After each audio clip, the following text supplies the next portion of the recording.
ఆ municipal chairman ఎన్నిక ఇప్పుడు ఏకంగా కాంగ్రెస్ సిపిఐ పొత్తులో కుంపటి పెట్టిందే.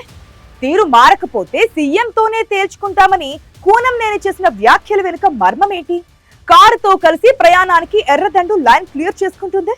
గుర్తింపు సంఘం ఎన్నికలతో సింగరేణిలో కొత్త పొత్తులు చిగురించే అవకాశం ఉందే.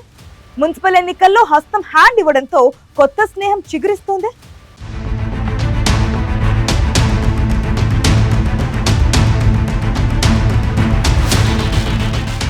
తెలంగాణ రాజకీయ సమీకరణాలు రోజురోజుకు మారిపోతున్నాయి. అసెంబ్లీ ఎన్నికలు మొదలు ప్రతి ఎన్నికల్లో కలిసి పోటీ చేసిన మున్సిపల్ ఎన్నికల్లో కాంగ్రెస్ సిపిఐ మధ్య స్నేహం బెడిసింది.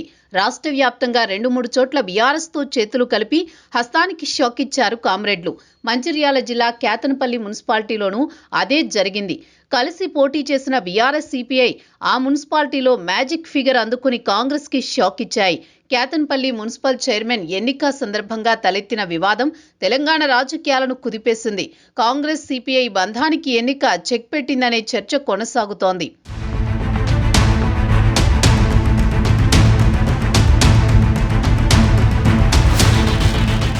సిపిఐ నుంచి గెలిచిన కౌన్సిలర్లతో పాటు బీఆర్ఎస్ పార్టీ కౌన్సిలర్లని తమ వైపు తిప్పుకుని చైర్మన్ పీఠాన్ని కైవసం చేసుకుందామని చూసిన మంత్రి వివేక్ ఆశలు ఆవిరయ్యాయి.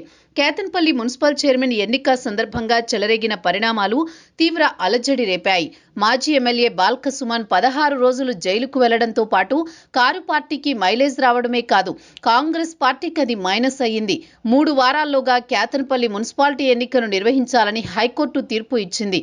ఇన్ని జరిగాక కూడా కాంగ్రెస్ పార్టీ ఆ స్థానాన్ని కైవసం చేసుకోవడానికి ఇంకా పావులు కదుపుతోందని చర్చ కొనసాగుతోంది.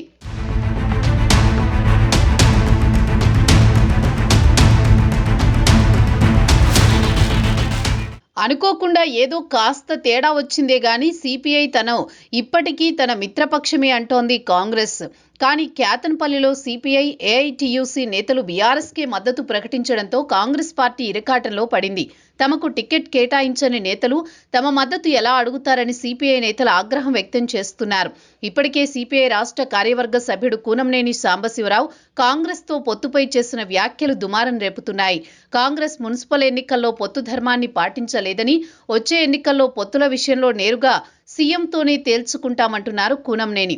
అంతేకాకుండా మున్సిపల్ ఎన్నికల్లో సిపిఐ బలాన్ని చాటుకోవడంతో పాటు తమను తక్కువ చేస్తే పరిణామాలు ఎలా ఉంటాయో పార్టీలకు తెలిసేలా చేశామంటున్నారు సిపిఐ రాష్ట్ర నేత.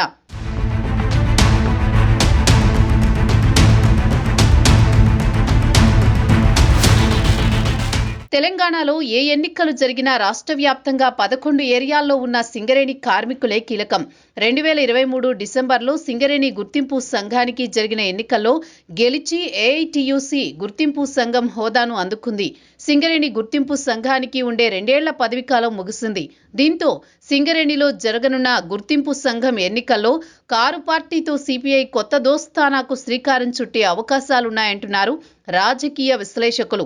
మున్సిపల్ ఎన్నికల్లో సిపిఐ అడిగినన్ని సీట్లను కాంగ్రెస్ పార్టీ కేటాయించకపోవడం, కొన్ని స్థానాల్లో సిపిఐతో కలిసి పోటీ చేయడానికి కూడా ఇష్టపడకపోవడంతో ఇప్పుడు ఎర్రన్నల చూపు గులాబీ పార్టీ వైపు ఉందనే చర్చ కూడా నడుస్తోంది.